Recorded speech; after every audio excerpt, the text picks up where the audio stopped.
이재명 더불어민주당 대선 후보는 청년 사회복지사들과 간담회를 갖고 같은 일을 하면 비정규직 보수가 더 높아야 한다고 말했습니다. 윤석열 국민의힘 대선 후보는 이 후보의 토론 제안에 대해 확정적 중범죄 후보와는 토론이 어렵다고 밝혔습니다. 여야 원내대표가 이틀째 대장동 특검 문제를 논의했지만 합의점을 찾지 못했습니다.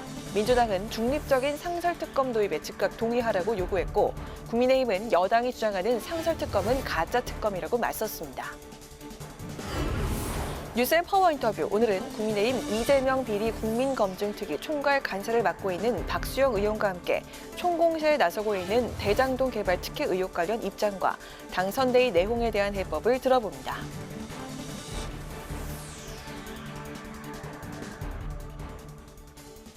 여러분 안녕하십니까? 12월 28일 의정 종합뉴스 뉴스엔 시작하겠습니다. 이낙연 전 대표에 이어 정세균 전 총리까지 경선 경쟁자들의 선대위 합류로 원팀을 완성한 더불어민주당의 이재명 대선 후보. 이제 정책 행보에 집중하는 모습인데요. 오늘은 청년 사회복지사들을 만나 복지정책 방향을 밝혔고, 한국지역 언론인 클럽 초청 토론회에선 공급 확대로 집값을 안정시키겠다고 약속했습니다. 홍예진 기자입니다. 민주당 이재명 후보가 정책 발표에 주력하며 차별화에 나섰습니다.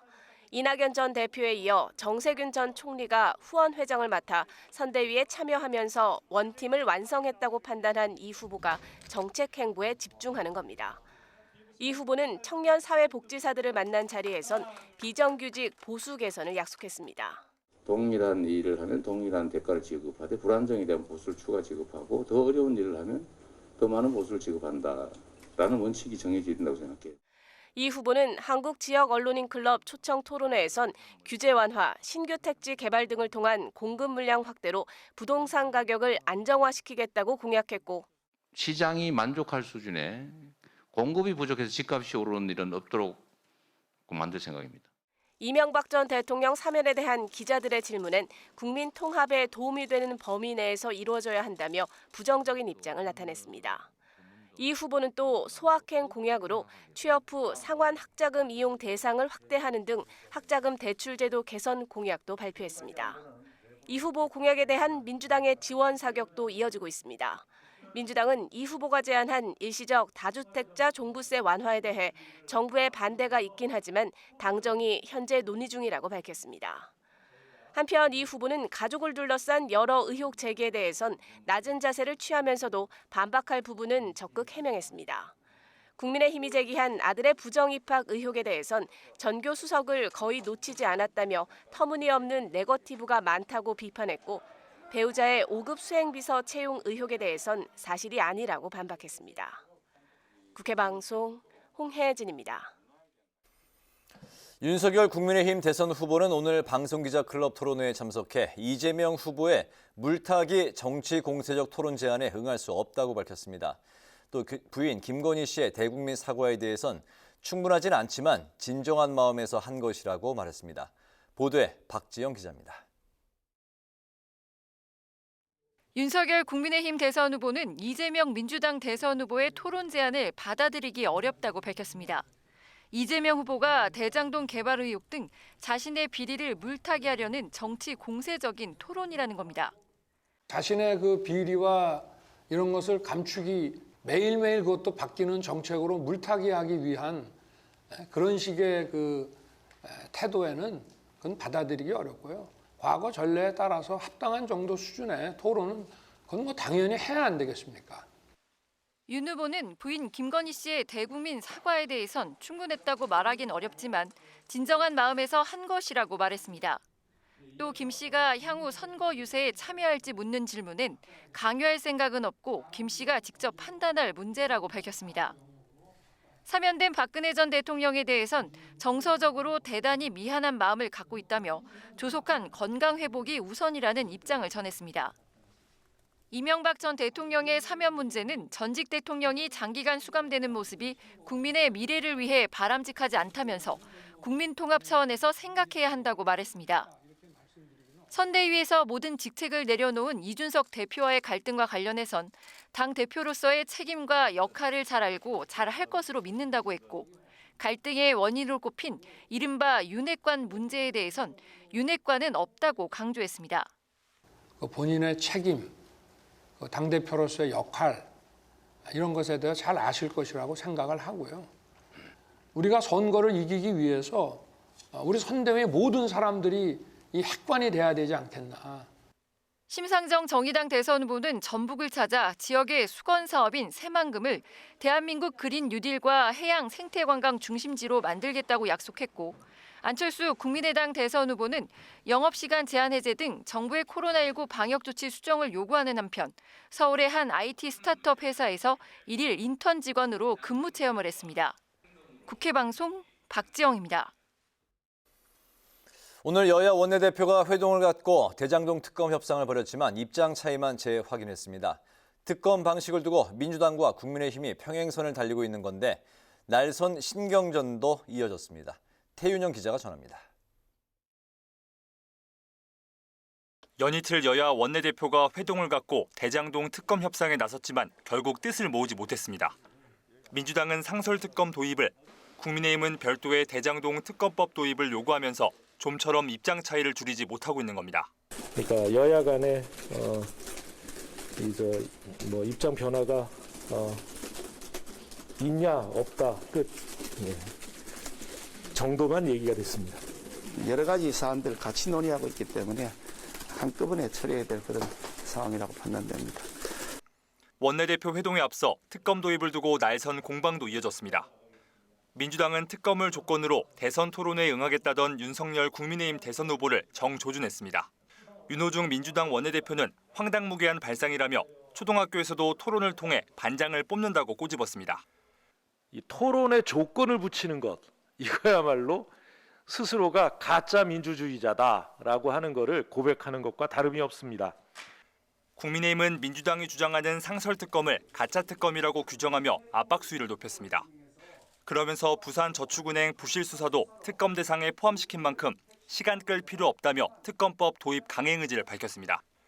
민주당은 이제 더 이상 가짜 특검 주장하지 마시고 진짜 특검 법안 처리에 협조해야 마땅합니다. 우리 국민의힘은 끝까지 진짜 특검법을 관철해 나가도록 할 것입니다. 진실규명을 위한 특검을 한 목소리로 내고 있지만 본회의 일정마저 여야가 이견을 보이면서 연내 특검 도입은 사실상 어렵게 됐습니다. 국회 방송 태윤영입니다. 저출산과 인구 고령화로 전체의 약 49%에 달하는 행정구역이 소멸 위기를 겪고 있습니다. 오늘 국회에서는 지역 균형 발전을 모색하는 정책 토론회가 홍석준 국민의힘 의원 주최로 열렸는데요. 참석자들은 정책에 청년층의 수요를 적극 반영할 것을 제안했습니다. 임채원 기자가 정리했습니다. 한국고용정보원에 따르면 올해 11월 기준 전국 시군구의 약 49%에 해당하는 110곳이 인구 소멸 위험 지역으로 분류됐습니다. 이 중 90% 이상이 비수도권 지역인데 인구 소멸 위험 지역은 저출산 고령화에 따른 인구 감소로 사라질 수 있다는 의미입니다. 소멸 고위험 지역들은 19년 2년 전에 16곳이었는데 지금 2년 만에 42곳으로 증가했습니다. 그러니까 양적으로는 이제 소멸 위험 지역들이 완성 단계에 있다면 이제 질적으로 소멸의 어떤 질이 더 악화되는. 비수도권의 인구 감소를 막으려면 인구 유출은 줄이고 유입을 촉진시킬 수 있는 방안이 필요한 상황. 토론회에서는 지역 내부 인재는 물론 외부 인재도 지역과 관계를 이어갈 수 있도록 유도하는 정책이 제시됐습니다. 지역 산업과 일자리, 지역 인재가 선순환 구조를 형성해 지방의 매력을 알리고 새로운 인구 유입을 유도하는 방안입니다. 참석자들은 특히 지역 혁신 생태계 조성 등 인구 정책의 핵심인 청년층의 수요를 반영하는 것이 중요하다고 강조했습니다. 취향이 다른 그 청년들에게 기존의 방식대로 그 정책들을 펼치면서 지방에 살아라, 그게 말이 안 되는 거거든요. 어쨌든 이 거점 위주의 산업 일자리가 아니라 지역 활력 산업을 육성할 수 있어야 되고요. 지역이 메가시티로 성장해 자체적인 산업 생태계와 생활권을 갖출 수 있도록 지속적인 지원 기반을 마련해야 한다는 의견도 나왔습니다. 그래서 제일 중요한 부분이 결국은 이게 글로벌 경쟁력, 그다음에 이 지역이 가지고 있는 이 수도권과는 차별화된 비교 우위의 이 특성화 요인들을 잘 활용하는 부분. 이 밖에 참석자들은 산업 고용위기 지역이나 원도심 쇠퇴 지역 등 지역별 노동시장의 특성에 맞는 맞춤형 정책을 설계하고 세제 혜택과 행정 절차 지원 등 민간이 원하는 정책을 발굴해 수도권 기업의 지방 이전을 촉진하는 방안을 제안했습니다. 국회방송 임천입니다. 더불어민주당과 정부는 당정 협의를 열고 공급 과잉에 따른 쌀값의 추가 하락을 막기 위해 쌀 20만 톤을 시장 격리하기로 했습니다. 당정은 올해 초과 생산량 27만 톤 가운데 20만 톤을 조속한 시일 내 시장 격리하고 잔여 물량 7만 톤에 대해선 추후 결정하겠다고 밝혔습니다. 또 정부는 이해관계자 협의 등을 거쳐 다음 달 중 20만 톤 매입에 대한 세부 계획을 공고할 예정이라고 전했습니다. 국회 정치개혁특별위원회가 국회의원과 지방선거, 피선거권의 한 연령을 25세에서 18세로 낮추는 내용의 공직선거법 개정안을 통과시켰습니다. 정개특위 공직선거법 및 지방선거구제 개편심사 소위원회는 오늘 회의를 열고 이 같은 내용의 개정안을 의결했습니다. 개정안은 전체 회의에 상정됐으며 법제사법위원회와 본회의까지 통과하면 내년 3월 9일 국회의원 재보궐선거부터 적용될 예정입니다. 박병석 국회의장이 향후 대선 정책 개발에 활용해달라며 국가 중장기 핵심 목표를 담은 국가미래 청사진 보고서를 여야 대선 후보에 전달했습니다. 의장 직속 국가 중장기 어젠다위원회가 준비한 이번 보고서는 국민 통합을 위한 개헌 논의와 지역 분권 기반 협력 등 4대 중점 목표 아래 12개 해법을 제시했습니다. 박 의장은 대한민국이 유례없는 경제 발전에도 분열과 갈등 등 사회 문제가 여전하다며 이번 보고서가 국가 장래 길잡이가 되길 바란다는 친서도 함께 전달했습니다.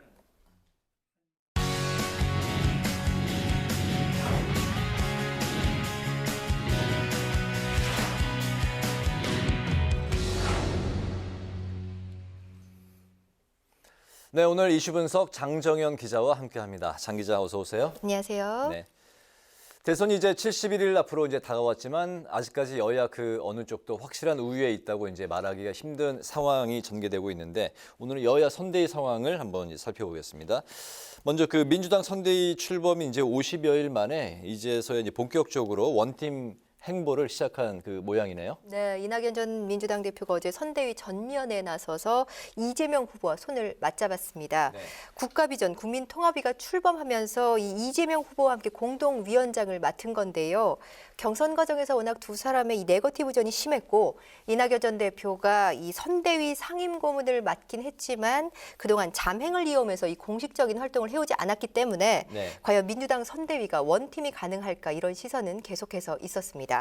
이런 와중에 이낙연 전 대표가 비전위 공동위원장으로 공식 등판했고 오늘은 정세균 전 총리가 이재명 후보 후원회장을 맡기로 했는데요. 민주당은 이들의 합류로 원팀을 넘어 드림팀으로 완성됐다며 이를 발판 삼아 이 선대위 내홍에 휩싸인 국민의힘을 이번 기회에 따돌리겠다는 전략입니다. 이재명 후보 어제 이 비전위 출범식에서 이낙연 전 대표의 결단에 감사하다면서 여러 번 환영과 감사의 뜻을 밝혔는데요. 이재명 후보가 이 각종 여론조사에서 호남에서 60%대 지지율을 얻고 있는데 아무래도 호남에서 이 국회의원과 도지사를 지낸 이낙연 전 대표가 이재명 후보를 지원 사격해주면 호남 지지층 결집 효과가 클 것으로 기대하고 있습니다. 이재명 후보의 발언 들어보시죠. 네. 국가 비전을 제시하고 또 정치의 가장 큰 본질적 역할이라고 할 국민 통합을 이뤄낼 중요한 시기라는 생각에서 지금 이렇게 함께해 주시는 이낙연 전 대표님의 결단에 진심으로 감사드립니다. 네.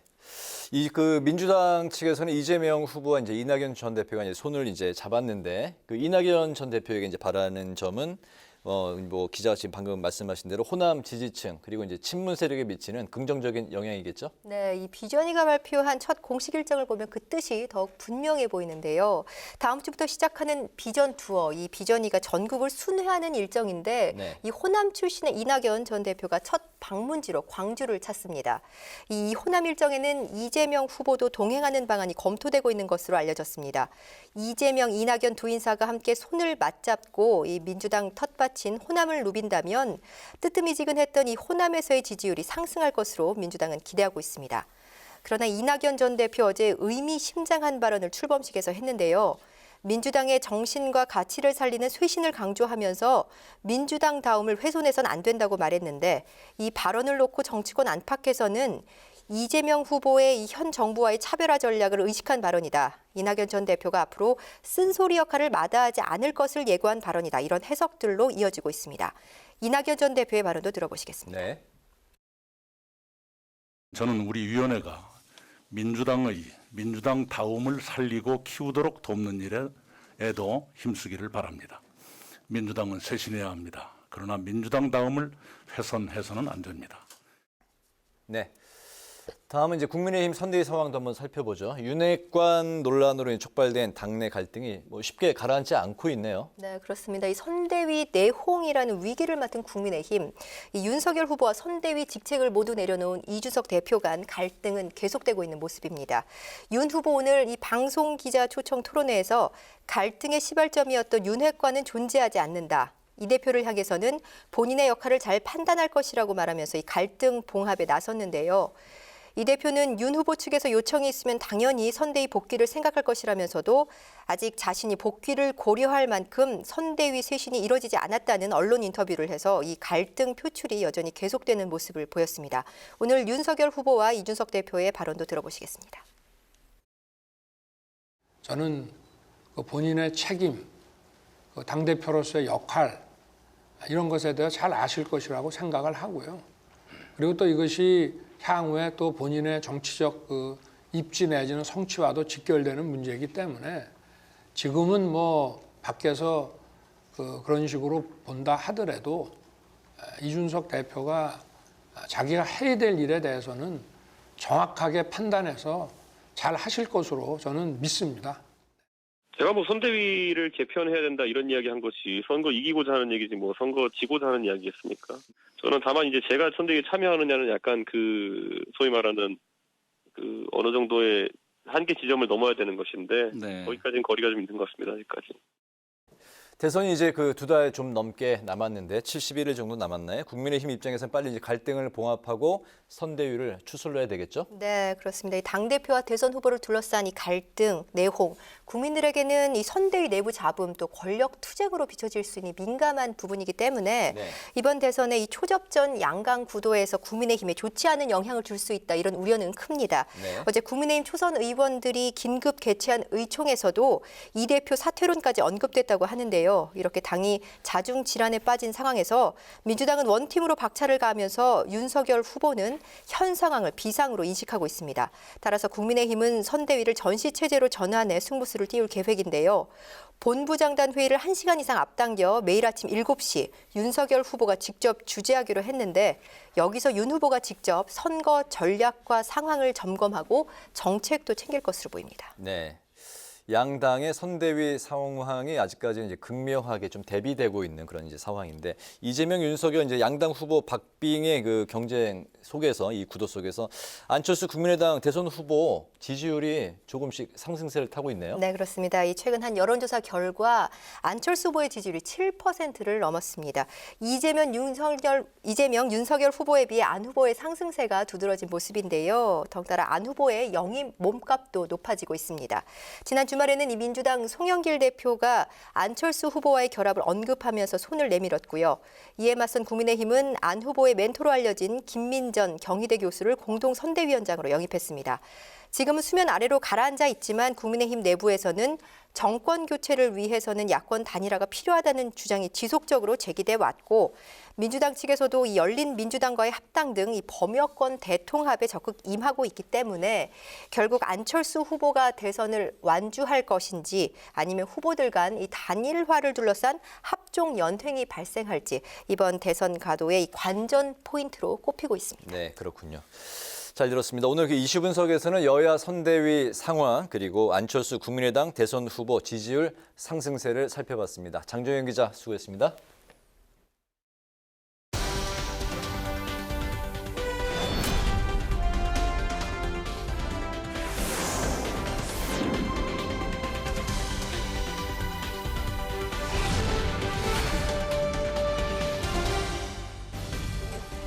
장하락의 정치톡 시간입니다. 12월 28일 시선을 집중시킨 정치 뉴스 만나보시죠. 자, 오늘의 첫 번째 정치톡은 토론 신경전입니다. 대선이 이제 70여일 앞으로 다가온 가운데 TV 토론을 두고 여야 신경전이 계속되고 있습니다. 서로 상대 후보를 향해서 토론장으로 나와라, 이런 토론은 의미 없다, 이렇게 공방이 이어지고 있는 건데요. 민주당 이재명 후보가 토론을 거부하는 건 민주주의를 하지 않겠다는 선언이라면서 국민의힘 윤석열 후보를 향해 TV 토론 추가 수용을 거듭 압박하자 윤 후보는 말싸움이 될 토론이 의미가 있겠냐라면서 이 후보를 향해 토론을 원하면 대장동 특검부터 받으라고 역공에 나선 상황입니다. 오늘은 양측 선대위까지 토론 문제를 거론하면서 공방을 이어갔는데요. 직접 들어보시죠. 정치에 오면서 후보 간 토론을 흥정의 대상으로 삼는 후보는 보다 처음 봅니다.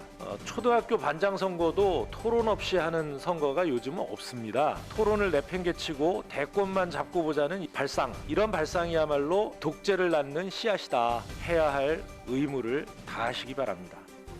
국민의힘 윤석열 후보를 그렇게 얕잡아 봤다가는 크게 후회할 것입니다. 윤석열 후보도 경선 과정에서 무려 16번의 토론을 거치며 검증받아 국민과 당원의 선택을 받은 후보입니다. 토론을 겁내거나 꺼릴 이유가 없습니다. 오히려 범죄 의혹을 받고 있고 비리의 몸통으로 지목받고 있는 이재명 후보가 두려워해야 할 것입니다. 현재 공직선거법으로 정해진 대선 후보 TV 토론은 3회 이상입니다. 하지만 언론사나 시민단체 주간 토론회는 별다른 제한이 없기 때문에 그동안 꼭 해야 하는 토론회에는 후보별 성향이나 합의에 따라서 그 횟수가 달랐습니다. 때문에 대선 TV 토론이 처음 도입된 97년 대선에선 60회, 2002년 대선에선 86회나 진행이 됐다가 점차 줄어들면서 지난 2017년 제19대 대선의 경우 공식 선거운동 기간 동안 법정 토론 3회, 언론사 주간 3회를 더해서 총 6회의 다자 토론만이 진행이 됐습니다. 최근 민주당에선 법정 토론회를 7회 이상으로 늘리는 공직선거법 개정안을 발의한 상황인데요. 토론 횟수를 늘리자는 여당과 말싸움에 그칠 뿐인 토론회는 의미가 없다며 부정적인 입장을 보이는 야당. 시작 전부터 신경전이 오가는 제20대 대선 TV 토론회 과연 얼마나 진행이 될까요? 두 번째 정치톡은 극과 극은 통한다입니다. 차기 대선을 앞두고 대선 주자로 나선 군소정당의 후보 중 한 명이죠. 우리공화당의 조원진 후보. 최근 박근혜 전 대통령의 사면 결정과 함께 연일 목소리를 내면서 존재감 알리기에 나서고 있는데요. 극우 보수정당의 후보인 조 후보가 오늘은 진보정당인 정의당의 심상정 후보와 비슷한 생각을 하고 있다고 밝혀서 눈길을 끌었습니다. 어떤 내용이었을까요? 민주당이나 국민의힘이 선수 잘못 뽑았다. 그래서 양당에서 이재명 안 되게 하려면 윤석열 찍어야 된다. 뭐 윤석열 안 되게 하면 이재명이 찍어야 된다. 이런 정치가 어디 있습니까? 사회는 벌써 다양화가 돼 있는데 양당이 후보 또 뽑아놓고 이 둘 후보 아니면 안 된다. 이거 뭐 심상정 대표나 내나 비슷한 생각이라. 우리공화당 조원진 후보는 민주당 이재명 후보의 각종 의혹과 아들 관련 논란, 그리고 국민의힘 윤석열 후보의 각종 의혹과 배우자 관련 논란을 언급하면서 민주당과 국민의힘 여야 양당이 모두 선수를 잘못 뽑았다고 주장했습니다.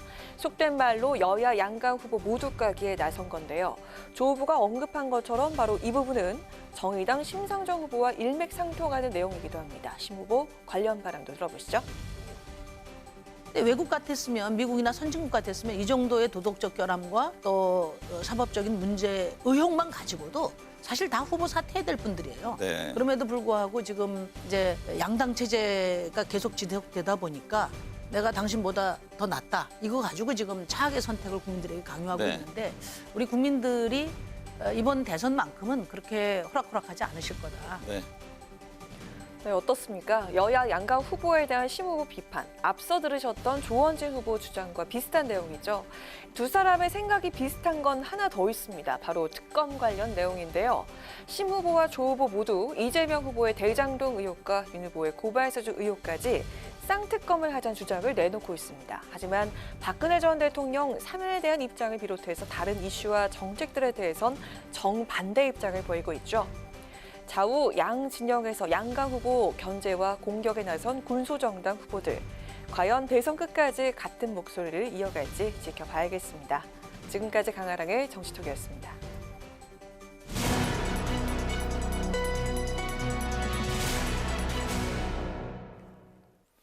네, 여야 대선 후보들이 지지율 간격을 좁히며 접전을 벌이고 있는 가운데 민주당 이재명 후보가 원팀 행보에 나서면서 민심 잡기에 공을 들이고 있습니다. 민주당 선대위 움직임과 이슈 관련 대응을 이경 더불어민주당 선대위 대변인을 전화로 연결해서 들어보도록 하겠습니다. 대변인님 나와 계시죠? 네, 안녕하세요. 반갑습니다. 네, 반갑습니다. 어제 이재명 후보와 이낙연 전 대표가 함께 국가비전 국민통합위원회 출범식을 이제 가졌고요. 오늘은 정세균 전 총리가 이 후보의 후원회장을 또 맡았습니다. 민주당이 이제 진정한 드림팀이 됐다 이렇게 자평을 하고 있는데요.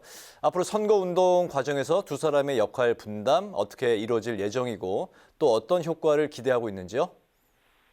우선은 저는 당초에 원래부터 드림팀이라고 생각을 했었는데요. 겉으로 보여지시기에 국민께서 보시기에 지금 이렇게 어떤 역할을 맡음으로써 드림팀이 되는구나라고 좀 생각을 하실 것 같아요.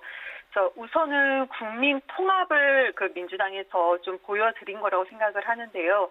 우선 국민 통합이다라고 하면은 크고 작은 문제들을 민주당의 경선 후보들이 다 함께 그리고 민주당의 국회의원들 모두 다 함께 하나하나씩 해결해 나가는 모습을 보여드리는 것, 그러니까 국민들이 염원하는 모습을 보여드리는 게 국민 통합이라고 생각을 하는데요. 지금 당장 무엇을 어떻게 할 것이냐라고 만약에 말씀해 주신다면 우선 국민들께서는 이렇게 보실 것 같아요.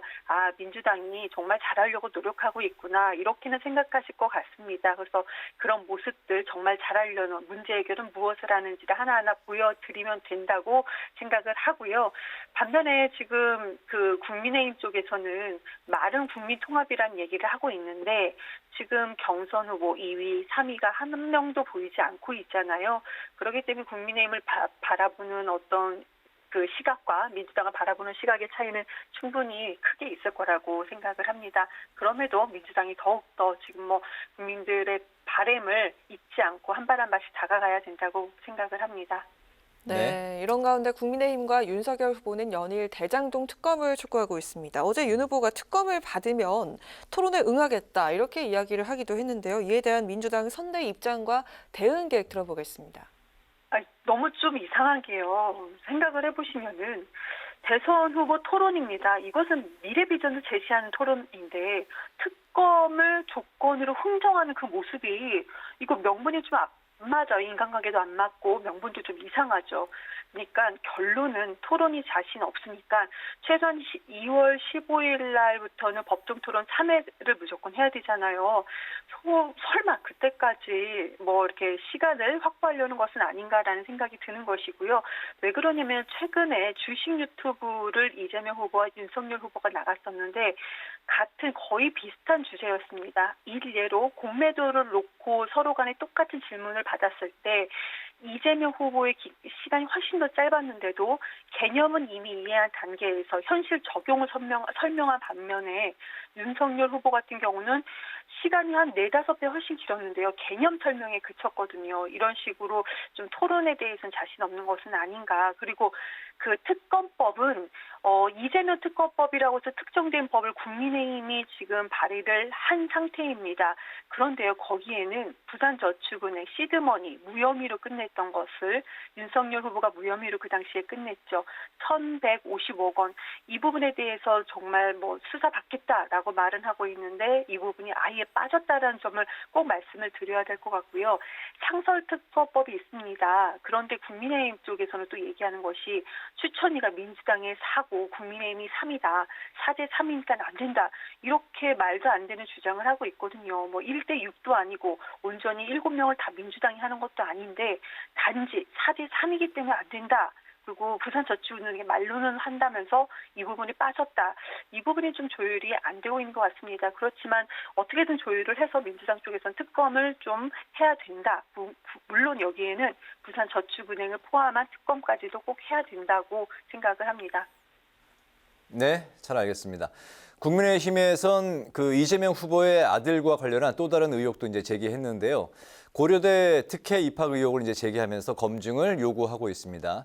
민주당은 즉각 사실과 다르다고 이제 반박을 했는데 특혜 입학이 아니라는 이제 관련 증거 자료를 이제 공개하거나 아니면 또 이렇게 대응할 계획이 있습니까? 우선은 처음에 이 문제 제기를 한 데가 유튜브였습니다.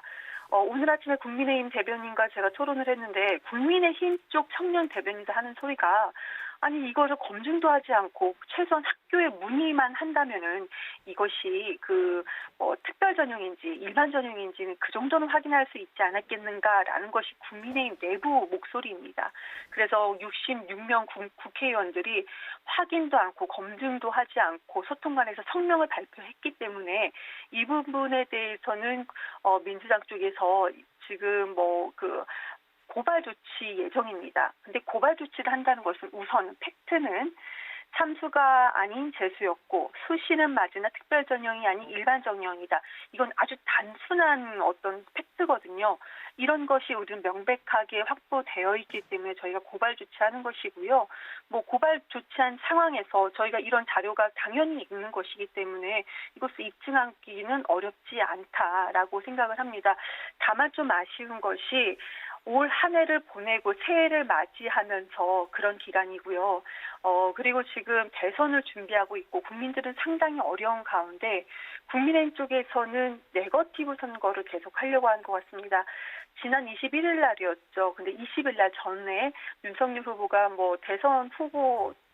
대선 이런 부분에서는 네거티브가 없던 적이 없지 않았냐 이런 얘기가 나오고 난 다음 21일 날 김진태 의원이 이제 조직폭력 편지 2통 뇌물 줬다 이런 걸 주장하지 않았습니까? 그런데 편지 쓴 당사자가 나 뇌물 줬다는 부분 내가 실체 아니다 조작이다 이런 부분이 또 언론 보도가 나왔습니다. 그렇기 때문에 분명히 검증도 안 되고 그냥 무조건 이렇게 네거티브로만 몰고 가는 것이 지금 국민들께서 이 모습을 바라봤을 때 도대체 정책 토론은 어디 갔냐, 미래 비전은 어디 갔냐, 국민의힘을 향해서 이렇게 외치지 않을까라는 생각이 듭니다. 네, 오늘 말씀은 여기까지 들어보겠습니다. 고맙습니다. 네, 감사합니다. 네, 지금까지 이경 더불어민주당 선대위 대변인과 이야기 나눠봤습니다.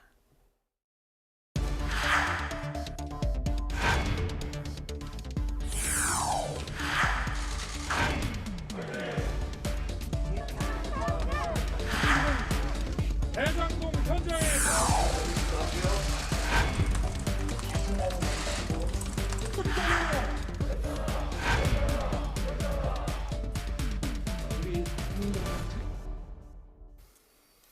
네, 이번 시간은 뉴스앤 파워 인터뷰 코너입니다. 국민의힘 윤석열 후보가 부인 김건희 씨의 대국민 사과 이후 이재명 후보의 대장동 의혹 공세에 집중하며 분위기 반전에 나서고 있는데요. 하지만 아직도 당내 상황은 여전히 혼란스러운 모습입니다. 오늘은 국민의힘 박수영 의원과 함께 관련 이야기를 나눠보도록 하겠습니다. 의원님 어서 오십시오. 어서 오세요. 네, 안녕하세요. 네, 몇 달 만에 다시 뵙는데 네. 요즘 연말이라 굉장히 바쁘실 텐데 또 이렇게 나와주셔서 감사드립니다. 감사합니다. 불러주셔서 감사합니다. 연말이라 이제 지역 인사도 이제 많이 만나고 다니실 텐데요. 네, 그렇습니다. 코로나 상황이라 좀 어떻습니까? 참담하죠. 사실 그런 말 있지 않습니까? 줬다가 뺐을 때가 더 밉다고. 지역에 가면 이제 K 방역 자랑하고 네. 또 위드 코로나 하면서 물러서지 않겠다. 대통령께서 이렇게 말씀하신 거를 철석까지 믿고 있었는데 금방 또 철수를 해버리니까 이게 정말 참담할 정도로 어려운 상황이라서 저도 참 인사 건네기도 어려운 미안한 그런 상황을 현장에서 보고 있습니다. 그렇군요. 예. 알겠습니다. 아무튼 이래저래 연말 대선 또 전국이기도 해서 많이 이제 언론에서도 이야기가 많이 나오고 있는 상황인데 당내 안팎의 상황이 국민의힘 당내 안팎 상황은 못지않게 또 어수선한 것 같습니다. 예, 아직도. 예, 네. 예. 지난 휴일에 김건희 씨가 허위 이력 의혹과 관련해서 이제 대국민 사과를 했는데 민주당에서는 제대로 된 해명이 없었다 이렇게 이제 비판을 하고 있습니다. 의원님의 평가와 또 이제 주변 반응 들어보겠습니다. 아무래도 제 주변에는 저희 당 지지자들이 많아서 그런지 몰라도 굉장히 진정성 있는 그리고 구체적인 해명이었다. 해명은 짧았지만 우리 당에서 이제 조목조목 해명하는 자료를 동시에 같이 내놨거든요. 네. 그래서 해명이 됐는데 어떻게 비교를 해볼 수 있냐면 이재명 후보는 20개도 넘는 수많은 의혹이 있는데 사과를 한 적이 없고 딱 사과한 게 아들 사과를 했거든요.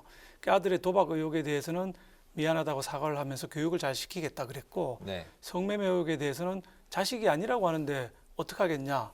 요 정도 사과하고 말았거든요. 이거 두 개를 비교해 보면 김건희 여사의 사과가 훨씬 더 진정성이 있고 또 구체적이었다 이렇게 보는 것이죠. 네네. 네, 그리고 대선을 70일 앞두고 당대표가 또 선대위를 떠나는 초유일도 발생을 했습니다. 또 의원님 지역구 부산 남구 갑이죠. PK 지역에서도 또 우려의 목소리가 참 많았을 텐데요. 박 의원께서 당대표를 포함한 최고위원들 전원 사퇴를 요구하기도 하셨는데 이게 어떤 이유죠? 저는 이제 국민적인 열망이 제일 중요하다고 생각을 했습니다. 국민들은 이제 너무 어렵거든요.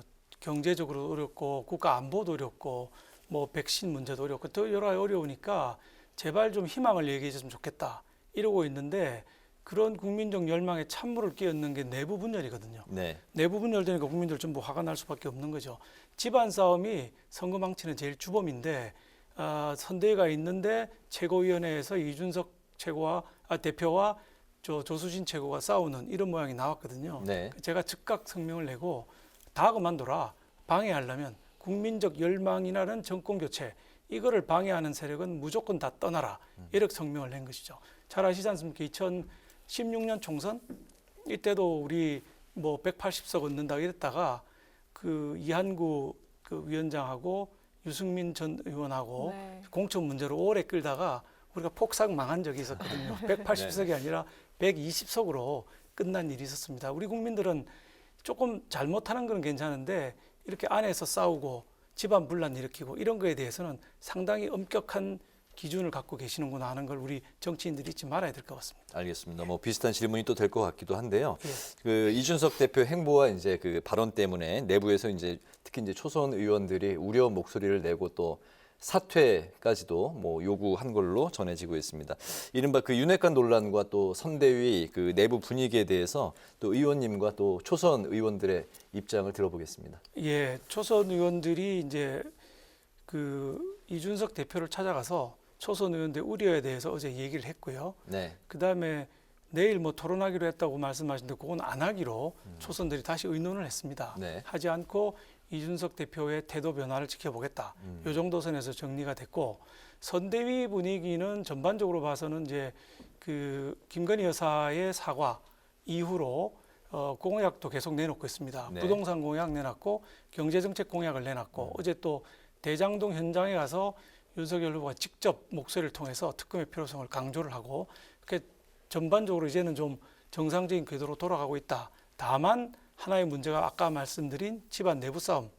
이것만 없으면 선대위는 정상적으로 돌아가고 선거 지지율이 지금 뭐 비등비등해지고 있는데 이걸 다시 역전시킬 수 있는 계기가 마련될 수 있을 것이다. 이렇게 보고 있습니다. 네.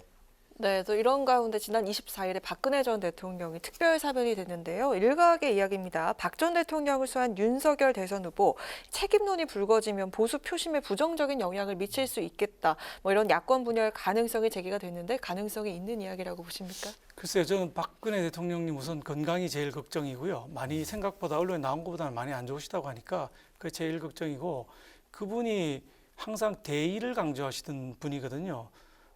소자 개인적인 이익보다는 대의가 중요하다 이렇게 말씀하신 분이기 때문에 국민적인 열망이 지금 정권 교체에 있다. 이걸 너무나 잘 아실 것이기 때문에 야권 분열까지는 가지 않을 것이다.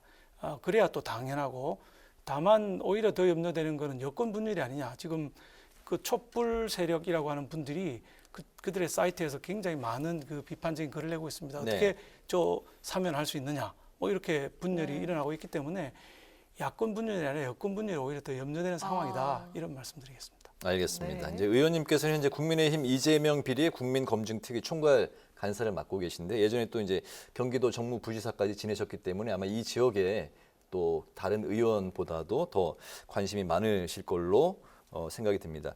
유한기 씨와 이제 김문기 처장이 이제 최근에 뭐 연달아 극단적인 선택을 한 상황인데 이재명 후보는 특히 이제 성남시장 시절에 김문기 처장을 몰랐고 하위 직원이었기 때문에 기억이 안 난다는 이런 입장을 밝혔는데 국민의힘 측에서 어떤 그 반박할 증거 자료를 갖고 있는지 궁금합니다. 아마 김문기 처장에 대해서는 모르고 싶거나 몰라야 되는 사람이라고 이재명 후보가 생각하고 있는 거 아닌가 이런 생각이 듭니다. 모를 수가 없는 여러 가지 정황들이 있거든요. 2009년에 시민운동 같이 했고요. 네. 그다음에 2015년에 그 호주 출장도 같이 갔고 골프를 같이 친 것 같다고 하는 의혹도 제가 내놨고요. 그다음에 연말에는 또 그 대장동개발 우수상이라고 표창도 직접 했습니다. 오늘 저희가 추가로 또 이제 사진과 그 증언을 공개를 아까 오후에 했었습니다. 뭐냐면은 같이 출장 갔던 사람들이 토요일 하루에 그 원래 간 출장이 트램 박물관을 가는 거였는데 트램 박물관에 안 갔다는 거예요. 이재명 후보랑 그다음에 유동규 본부장, 김문기 처장 세 사람만 빠져서 다른 회의를 했다는 겁니다. 진술이. 그럼 세 사람이 회의를 따로 했는데 어떻게 모를 수가 있나요? 그래서 증거는 차고 넘치는 데다가 지금 제보도 계속적으로 들어오고 있기 때문에 네. 앞으로 훨씬 더 많은 증거가 나올 거라고 생각합니다. 알겠습니다. 여야가 이제 모두 그 대장동 특검 도입 목소리를 이제 한 목소리를 내고 있는데 이게 지금 그 특검 범위와 이제 방식의 견해 차이가 커서 진척이 없는 상황이에요. 예. 앞으로 이 대선 전에 특검이 가능하다고 보시는지 어떻게 생각하십니까? 아마 선거 전략상 지금 이중 플레이를 하고 있거든요. 네. 이제 기억하시겠지만 이재명 후보는 지지율이 떨어졌을 당시에 조건 없이 특검 소용하겠다 이렇게 얘기를 했고요. 네. 지지율이 조금씩 올라오면서 조건이 하나씩 둘씩 붙고 있는 것이죠. 그러니까 특검을 하는데 아까 이경 대변인도 이야기하셨지만은 부산저축은행도 같이 하자는 거 아닙니까? 그러면 네. 간단합니다. 국회 진행 사항을 조금이라도 아는 분은 우리가 이재명 후보에 대한 법을 냈으면 저쪽에서 부산저축은행에 관한 특검법을 내고 두 법을 만들어서 위원회에 대한 법사위원회 대안을 내면 깨끗하게 끝나는 거거든요. 근데 전혀 법안을 내고 있지 않습니다. 내야 되는데 안 내고 있고 또 방식에 관해서는 이제 상설특검을 가자 네. 이렇게 하고 있는데 상설특검 아까 7명의 위원이 추천하는데 4대3이 아니라 4대1대2 즉 우리 당이 추천한 사람 딱 2사람이고요. 여당에서 추천한 사람들이 4명. 네. 그다음에 중도에 있는 대한변협회장 한 사람인데 이거 어디 갈지 모르는 것이고요. 따라서 이런 방식으로 가서는 안 되고 그동안에 13번의 우리가 특검이 있었는데 어느 쪽이냐면 혐의를 받고 있거나 의혹을 받고 있는 쪽에서 추천하지 않고 그 반대쪽에 공격하는 쪽에 추천한 사람이 특검으로 해온 게 13번입니다. 근데 이번에만 의혹을 받고 있는 이재명 후보 측에서 특검 후보를 추천하는 방식으로 가는 거는 네. 역사적으로도 맞지 않고 관례에도 맞지 않고 있을 수 없는 일이죠. 그렇게 해서는 사건의 실체적 진실을 발견할 수 없을 거라고 보고 네. 다만 선거 직전 한 3일, 5일, 일주일 이전에 특검을 받아들일 가능성이 있습니다. 왜냐하면 특검을 이미 우리가 받았다. 이러면서 선거의 득표에 영향을 미치고 싶은 것이죠. 결과는 물론 선거 끝날 때까지 안 나오게 돼 있지만 그런 방식으로 처리될 가능성이 매우 높다. 이렇게 예상하고 민주당 측에서 있습니다. 특검을 며칠 남겨둔 그렇습니다. 시점에서 특검을 받아들일 가능성도 있다. 네, 바로 그렇습니다. 결과는 이제 당연히 대선 이후에 그건 발표가 될 3개월 정도 것이지만. 걸리니까 대선 이후에 나올 수밖에 없는 것이죠. 그렇게 생각을 하시는군요. 예. 더불어서 국민의힘 이재명 PD 국민검증 특위에서 앞으로 어떤 부분에 더 집중할 계획 같은 게 있습니까? 저희는 수많은 비리 의혹을 가지고 있습니다, 현재. 근데 그 부동산 관련된 것만 10개 정도 되고요. 지금 네. 우리가 위례, 대장동, 백현동 3개만 지금 밝히고 있는 상황입니다. 왜냐하면 너무 비슷비슷한 형태로 많으니까 국민들이나 언론에서 너무 지겨워하시는 것 같아요. 네. 그래서 그 아이들 문제, 그 입학 문제, 고려대학 입학 문제 아까 그런 일 없다라고만 말씀하시지 증거를 내놓지 않는 거예요. 사실을 밝힐 수 있는 증거를 내놓으라고 김건희 여사의 해명에 대해서도 처음부터 계속 얘기했던 거 아닙니까? 그 증거 자료를 내놔야 되는데 증거 자료는 하나도 없이 안 했다. 이렇게만 말하는 거는 해명이 아니라고 생각합니다. 그래서 저희는 그 고려대학교 입학 의혹 문제, 네. 그 조폭 연루 문제 등 부동산을 제외한 다른 부분에 초점을 맞춰서 일단 진행을 좀 할 예정입니다. 네, 공수처 사찰 논란과 관련해서 한 가지만 더 짚어보겠습니다. 공수처가 언론계와 정치권을 대상으로 진행했다는 그 통신자료 조회, 국민의힘 의원 26명 명단에 우리 박수영 의원님 이름도 포함이 예, 되더라고요. 제가 랭킹 몇 위에 들어가더라고요. 네, 이거 어떻게 이런 일이 벌어졌고 또 대응은 어떻게 하실 계획인지 들어보겠습니다. 정확하게 오늘 오전까지 53명의 의원의 통신자료를 조회를 한 걸로 나왔습니다. 또 공수처에서. 근데 이건 정말 독재도 이런 독재가 없고 정말 민주주의의 적이라고 생각합니다. 그 기자분들, 그다음에 우리 야당 의원들, 그다음에 그 가족들까지 통신 자료를 조회를 했다는 것이거든요. 이게 있을 수 없는 일이죠. 민주주의 국가에서 만약에 미국에서 이런 일이 발생했다라고 하면 저는 바로 탄핵감이라고 생각합니다. 의원님은 어떤 이유로 통신 자료 조회를 한 건가요? 그러니까 그거를 밝히지 않는 것이죠. 통신 자료 조회는 통신비밀보호법이라는 거에 의해서 범죄에 연루된 경우에는 수사기관에서 요청을 할 수 있게 돼 있습니다. 그럼 우리 53명의 의원들 그리고 100여 명에 달하는 기자들에 대해서 통신자료 조회했으면 범죄에 연루됐다는 걸 입증을 할 책임이 공수처에 있는 것이죠. 그래서 저희 공수처에 요구하고 있는 것은 무슨 범죄에 연루가 됐는지 밝혀라. 계속 얘기했습니다. 제가 제일 먼저 통신조회를 당한 사람이거든요. 1호로. 네. 그래서 그 추측하시는 이유는 없습니까? 제가 이제 대장동 특위하고 그 이재명 그 저격수라고 이 언론에서 계속 보도를 하니까 누가 제보를 했는지 파악하기 위해서 제 통신 자료를 조회해 간 거 아니냐는 의혹은 갖고 있습니다만은 네. 공수처에서 무슨 범죄를 이유로 가져갔는지를 밝혀야 되는 상황이고요. 만약에 그걸 밝히지 못하면 공수처장은 처벌을 받거나 구속 수사의 대상이 돼야 된다고 생각합니다. 직권남용이거든요. 네. 개인정보보호법 위반이고 통신비밀보호법 위반입니다. 명백한 직권남용이기 때문에 공수처장을 구속 수사해야 될지도 모르는 상황이 된다. 그래서 해명을 기다리고 있는 상황입니다. 네, 연말인데 앞으로 뭐 연말에 계획이나 또 앞으로 새해 뭐 계획 같은 거 있으시면 아무래도 말씀 뭐 그 부탁드리겠습니다. 대선이 이제 네. 그 코앞으로 다가왔으니까 가장 뭐 집중을 하시겠죠. 저는 이제 지금부터 한 달이 제일 중요하다고 생각합니다. 한 달 지나고 나면 구정이 있고 구정 지나고 나면 또 금방 그 투표일이 다가오기 때문에 지금 앞으로 한 달 사이에 지금 비등비등한 양 후보 간의 득표율이 어떻게 되느냐, 지지율이 어떻게 되느냐가 선거 결과를 좌우할 것입니다. 앞으로 한 달 사이에 저는 뭐 개인적인 일 다 버리고 대선의 지지율을 반전시키기 위해서 온 힘을 다할 생각입니다. 그 부산이 이제 지역구신데 그 전통적인 이제 부울경 분위기가 이번에 이제 조금 뭐 그 민주당 쪽으로도 표가 좀 더 가고 있다. 뭐 어제 여론조사 최근에 그렇게 또 그거는 이제 전국 조사를 1000명으로 한 현재 조사에서 민심은 어떻습니까? 예. 전국을 1000명 조사한 여론에서는 부산, 경남, 울산의 여론이 몇 명 샘플이 안 되거든요. 네. 어제 국제신문이라고 하는 부산 지역의 언론이 부울경 사람만 1000명 샘플로 굉장히 정확한 조사를 했습니다. 네. 근데 거기서 57대 34로 나왔습니다. 근데 34라고 하는 것은 지난번에 압승을 거두었던 박형준 부산시장의 보궐선거 때도 민주당이 34%를 받았습니다. 네. 34%는 딱 콘크리트 지지층이 딱 있는 것이고요. 다만 그때 64% 받았던 게 57%로 내려가 있는 거. 이걸 어떻게 과거만큼 올릴 수 있겠는가. 이게 저희한테 주어진 숙제이지. 네. 전체적인 흐름은 부울경은 여전히 차마 이재명 후보는 찍지 못하겠다. 그 부동층이 좀 늘어났죠. 우리가 줄어들고 네. 그 대신에 그 표가 이재명 후보로 가지는 않은 그런 상황입니다. 알겠습니다. 앞으로 대선 국면에서 한 달이 가장 중요한 시기라고 판단을 하시는군요. 예. 건강도 더욱 이제 코로나 시국이기 때문에 유념하시고 저도 이게 최근 열흘 동안에 이 방송 출연자들은 더 엄격해졌어요. 열흘 동안에 코로나 검사를 3번을 받았습니다. 아, 그렇습니다. 저도 사실 2주 동안 4번 받았습니다. 아이고, 네. 접촉을 하도 사람을 많이 하다 보니까 네. 맨날 뭐 검사하라고 날라서 네. 또 가서 검사하고 또 가서 검사하고 그렇게 했습니다. 네, 건강 더욱 유념하시고 앞으로도 계속 열심히 활동하시는 모습 지켜보겠습니다. 감사합니다. 네. 고맙습니다. 네, 오늘 그 뉴스앤 파워 인터뷰에서는 대장동 개발 특혜 의혹 관련 입장과 당 선대위 내홍에 대한 해법을 중심으로 지금까지 국민의힘 박수영 의원과 함께했습니다. 오늘 말씀 잘 들었습니다. 고맙습니다. 고맙습니다. 네, 추위가 누그러지면서 한파특보도 모두 해제가 됐습니다. 내일은 기온이 더 오르겠지만 대기 정체로 미세먼지가 쌓이면서 전국 대부분 지역의 미세먼지 농도가 높게 나타나겠습니다. 또 내일 새벽부터 아침까지 중서부 지역은 1cm 미만의 눈이 조금 내리는 곳도 있겠습니다. 네, 오늘 뉴스에는 여기서 마치겠습니다. 시청해주신 여러분 고맙습니다.